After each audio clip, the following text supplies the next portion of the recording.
Now let's welcome our second guests to the studio, Chris Palin and Janet Haynes. Welcome to our studio. Hi. What was the inspiration for Warrington Wheels for All, and how are the cycling sessions able to cater for all abilities? Yeah, for those that don't know, Wheels for All is the cover name for disability cycling. It covers all the parts of the country, and it's just to cater in the main for people who have a disability, whether it's physical or mental health issues or anything that that they need a special provision for. Yeah. To cover that, we have many different bikes that will cover people, whether they're wheelchair bound. We even have cycles where a wheelchair can actually be fitted onto the bike. People, whether they're blind, deaf, limbless, anything like that. Brilliant. My inspiration came about 10 years ago when there was a pamphlet put through the doors of Warrington, which was called Boots and Bikes. And the idea of this pamphlet was to get people back out, either cycling or walking for fitness purposes.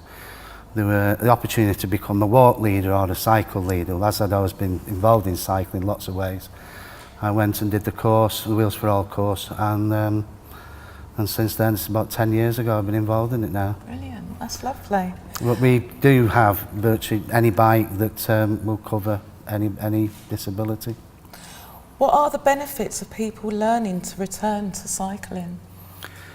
If they've already been a cyclist before, then the benefit will always be on health issues. Yeah. If they've never been cycling, then we do cater for that type of thing, where people want to learn how to cycle. Warrington, another organisation that's attached to Warrington, does actually provide cycling lessons as such. But the benefits, I'll always support it for health reasons. It's not a greatly expensive activity to get involved in casual clothing.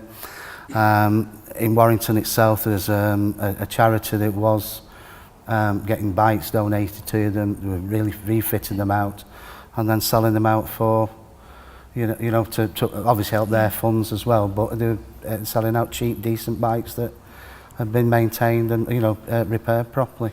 Brilliant. What opportunities are there progression for the interested in settling themselves goals?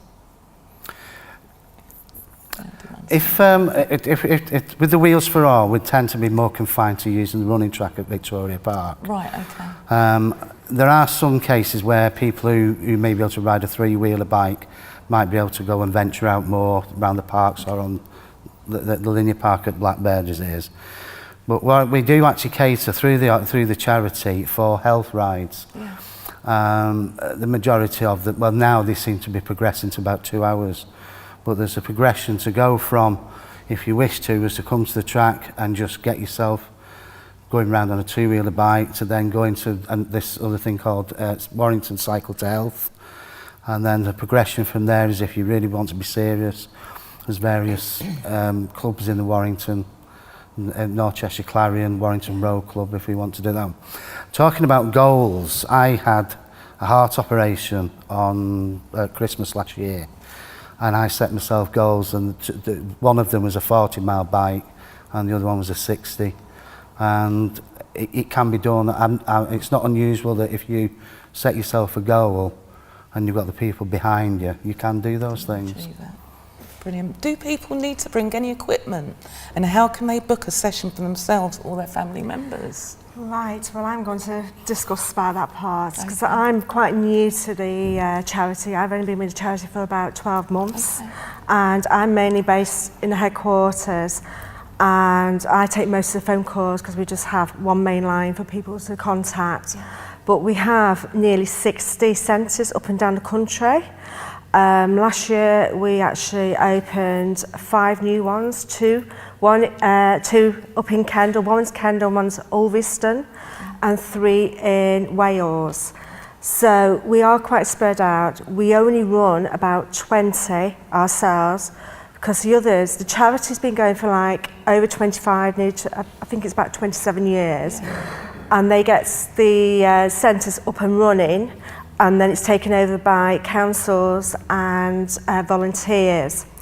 Now, you can ring up and you can go to any of the centres up and down the country. We have some in, down in Bath and Surrey. We are quite spaced out. To go to the centre, there's a we ask for a fee. Majority of them are about £4 for a session. The carer doesn't pay because they're there to support the person who's taking the session. But if you go on a pedal away ride, which is more for people who are confident on 2 wheels, we usually ask for donations of £1. There's no special equipment needed. In all the centres we have helmets, and you don't have to have cycling gear or anything. You can just go along in any sort of way. You just go geared up for the weather, if it's rainy, hot or whatever. But yeah, it's a fantastic experience.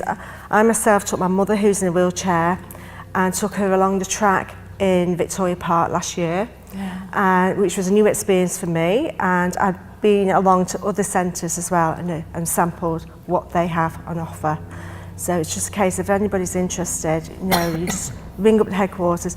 We give you days and times, and there's no booking at any of the centres. So, brilliant. Yeah. Thank you. Thank you so much for your time today. Thank you. Thank you so much for that.